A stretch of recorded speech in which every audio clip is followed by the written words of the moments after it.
今回の産業まとめ。テコンドー金メダルなしの功罪。世界的な普及の結果。長年のルールの課題。韓国はテコンドーが五輪正式競技になって以来、初めての金メダルゼロに終わり、衝撃を受けたと報じられています。一方で共同通信のテコンドーが世界的なスポーツになった証拠だという見方を紹介し、メダル独占がなくなったことを前向きに捉える考え方もあります。実際今回の東京五輪で金メダルを取った国は7カ国に及び、銅メダルまで含めれば21カ国に散らばるなど様々な国にチャンスがあることがわかります。世界テコンドー連盟の加盟国は210カ国に及び、サッカーの211カ国に続く多さだということです。一方で柔道は日本が半数近くの金メダルを獲得するなど発祥国としての威厳を維持することに成功しました。金メダルは日本が大半を占めたため5カ国にとどまりましたが、全メダルを見ると21カ国となり、同様に多くの国で強豪選手が育っていることがわかります。どちらの競技も度重なるルール改正が行われるなど、見せるスポーツと本質の両立が今も追求され続けています。判定の不透明性が指摘されたテコンドーは、2012年のロンドン五輪で電子防具を採用。2016年のリオ五輪では頭部にも電子防具を採用。足フェンシングになったと批判を受けながらも、透明性が増したことで IOC からは評価を受けています。柔道も有効や判定決着を廃止し、無制限延長、指導3つで反則負けを導入するなど、より積極的な勝負になるよう工夫を重ねています。どちらの競技も国際化と五輪競技維持を目指す中で、今も様々な検討がなされているようです。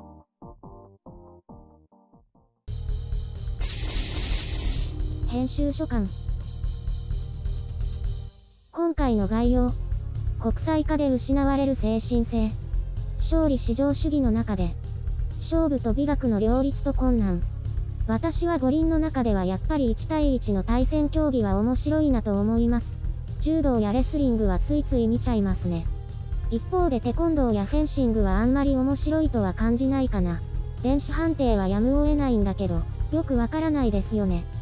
見官の人はテコンドーはパクリだとか批判しますが、なんだかんだでスポーツ化と国際化には成功した競技だと言えます。これは否定しようがない。その中で格闘技としての本質を大きく損なったわけですが、それは柔道も同じです。テコンドーには国際テコンドー連盟という別の国際組織もあって、こちらはスポーツ化を嫌い、実用性を追求している団体です。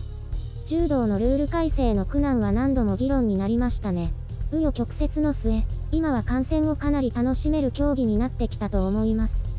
テコンドーはセンサーになって正確さが増した一方で、センサーが反応する技を当てるという違った技術が必要になってしまいました。試合を見ているとパンチを当てるわけですが、なかなかセンサーが反応しない印象を受けます。まあ、センサーが言うんだからそうなんだろうけど。テコンドーはとにかく生き残りのためになりふり構わないです。ただ、どちらの競技もスポーツ化にはもう一つの問題が生じてしまいました。それは武道としての精神性ですね。柔道もテコンドーも単なるスポーツになってしまい、本来の意義はどんどん薄れてしまったと思います。両競技とも試合前後の礼がすでに単なるポーズになっていて、本来の意味がほぼ残っていないと感じる方は多いでしょう。テコンドーも五大精神というのが掲げられていますが、韓国選手が負けてヘッドギアを投げ捨てるなど、礼儀の重要性が発祥国でも失われていることも伺えます。日本では昔、畳の上でガッツポーズをするのは相手に失礼だと口うるさく言っていましたが、今や日本人選手がそれをやっても表面上の批判はありません。表現の自由だと言えばそうですが、相手あっての勝負ごと、いつかは自らが負ける立場にもなりうるということから、感情表現を控えるのが武道の美学とされていました。世界中の様々な価値観を考慮すれば、それに苦言を呈すことは難しいのですが、相手を思いやる美しい精神性は個人の感情の爆発に負けてしまったということです。スポーツ化すると、勝利条件を満たすことが最重要視され、ポイントリード時の消極的な姿勢はどの種目でも大きな課題です。ルール改正によってそれを制限してきましたが、やはり限界はあるようです。スポーツは所詮合理性の世界です。テコンドーの場合は大差がついていてもリード側は極度な消極姿勢になることが多く、反則を重ねて1点ずつ失いながら守りきるというのが定石です。今の柔道は指導3つで反則負けなのでそれをいくらかは防いでいますが、それでも見苦しい行為は後を絶ちません。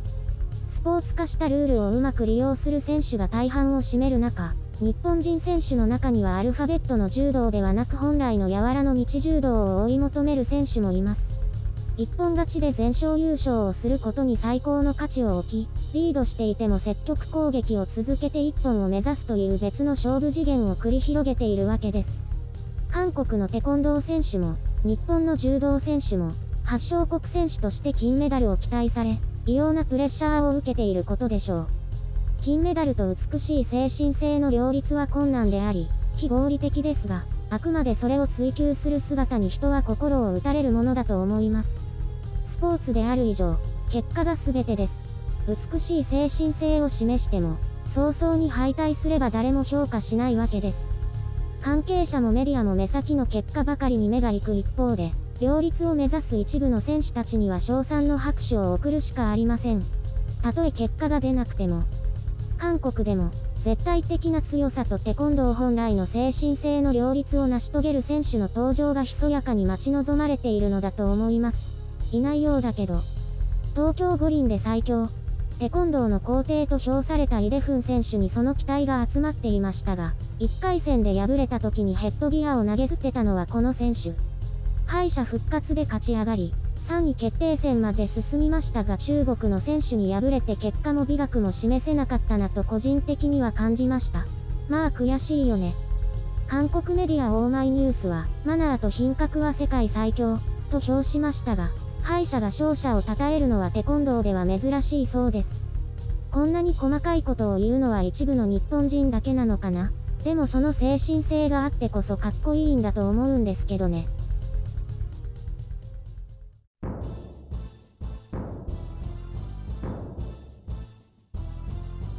私もニュースとかで柔道はちょこっと見たよ。負けた日本人選手はかわいそうだね。まあ、負けた選手はみんなかわいそうだよ。大舞台ではもっと活躍したかっただろうにね。ほら、でも特に日本人選手は金メダル取れるみたいなのあるじゃない。そういうのは五輪のつきものだよ。どの競技も一緒。あ、そういえば前回の時もだったけど、技かけてから審判の方を見るっていうの面白いよね。あれ良くないよね。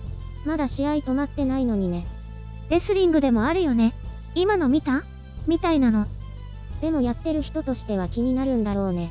見てる側としてはちょっと間抜けな感じするよね。そういえば女子の柔道の決勝だったと思うんだけど、寝技で勝った選手いるじゃない？ 78キロ級の浜田勝利選手ね。あの人が何か？相手選手何もしなかったけど、おもてなしの心がないよね。いや、柔道の試合中におもてなしの心はいらないでしょ。だって相手ほとんど何もしてないよね。そういうものなの。別に問題ないってば。そうなんだ。なんかちょっと相手がかわいそうだったなって思って。でもこれ見よがしにガッツポーズしたり飛び跳ねたりしなかったでしょ。なんかずっと不機嫌そうな顔だったね。でもすごいね。オリンピックで頂点に立ったのに感情を抑えられるんだね。それがかっこいいと思うけどね。それこそがおもてなしなんじゃないの？そういうことか。外国人選手とかすごいガッツポーズするよね。でもそういうのがあれこれ言われるのは柔道だけなの？柔道だけだし多分日本人だけだよ。あと、相撲なんかは特にうるさいしね。そうなんだ。私はよくわからないけど、なんとなくわかるよ。横でイエーイってやられるとイラッとしそうだから。でもネットとかでは海外でも勝っても感情を抑える姿勢が褒められたりしているから、理解される価値観ではあると思うんだけどね。だったら他の選手も我慢すればいいのにね。まあ文化的な違いなんじゃないの？やっぱり個人主義なんだよ。集まれ、白雪姫のてんこ盛り。会社の男の人がね、この前の4連休の時男3人でキャンプに行ったんだって。へえ、みんなやっぱりお出かけするんだね。みたいだね。先週会社行った時一緒にお昼食べて、キャンプの話をいろいろ聞いたんだよ。どこかの湖のほとりでキャンプしたらしいよ。その人のインスタ見たけど結構大きくて立派なテントだったよ。へえ、テント持ってるんだ。しょっちゅう行ったりしてるのかな？そうみたいだよ。だから道具とかもいっぱい持ってるみたいなんだよ。それでね、自分たちのすぐ近くに小さなテントを立ててソロキャンプしている人がいて、よく見ると女性だったんだって。へえ、いるんだね。女性のソロキャンパー。やっぱり流行ってるのかな？それでね、女性キャンパーが一人でバーベキューしてるの見て、寂しいだろうからってその男性同僚が声をかけようとしたんだって。そしたら一緒にキャンプしていた仲間が、それはダメ、マナー違反とか言うんだって。一人でいたいからソロキャンプしてるんだから声かけない方がいいって。キャンプってそんなマナーあるの？でしょ？私もどうなのかなって思うよ。本当に一人でいたいなら、離れたところにキャンプするんじゃないかな。わざわざその男3人の近くにキャンプ張ってたみたいだから、ちょっとは寂しさがあったのかもしれないよね。普通に声かけて一人を楽しみたいんでって言われたら、そうですか、頑張ってねーでいいんじゃないの？私もそう思ったんだけどね。